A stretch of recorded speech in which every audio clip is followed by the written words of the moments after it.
ईद मिलादच्या अनुषंगाने सदर बाजार मशिदीच्या जवळ आपण मिरवणुकीचा कार्यक्रम होता।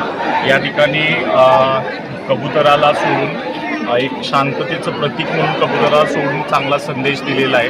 आणि या ठिकाणी आपण बघितलं तरी मुस्लिम समुदायाबरोबरच हिंदू समुदाय पण आहे आणि चांगल्या ऐक्यानं बंधुभावाची भावना ठेवून सगळा समुदाय ईद ए मिलादचा कार्यक्रम करण्याच्या अनुषंगाने इथं एकत्र आलेला आहे। माझे सातारा शहरातील सर्व मुस्लिम बांधवांना ईद ए मिलादच्या शुभेच्छा देतो आणि हा कार्यक्रम आपण चांगला ऐक्याचं प्रतीक म्हणून आपण सातारा शहराला एक आदर्श निर्माण करून देत आहात, त्याबद्दलही त्यांचे मी आभार व्यक्त साहेब या ठिकाणी उपस्थित राहिलेत, त्यांचे सहकारी सर्वांच्या उपस्थितीत हिंदू मुस्लिमांचं ऐक्य जर भारत देशात जर बघावं तर सदर बाजारमध्ये बघावं आणि हिंदू मुस्लिम जर ऐक्य जर असेल तर भारत देशाची अखंडता अबाधित राहील। प्रत्येक सण प्रत्येक उत्सव हे या सदर बाजारमध्ये दोन्ही समाजाच्या वतीनं साजरे करण्यात येतात।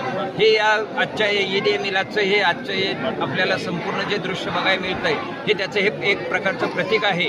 असाच आमच्या समाजामध्ये गेली अनेक वर्ष 100 वर्षापासूनचा हा इतिहास आहे आणि हा परंपरा कायम चालत राहील। तेव्हा मी आज सर्व मुस्लिम बांधवांना हिंदू धर्माच्या वतीनं ईद ए मिलादच्या हार्दिक शुभेच्छा देतो।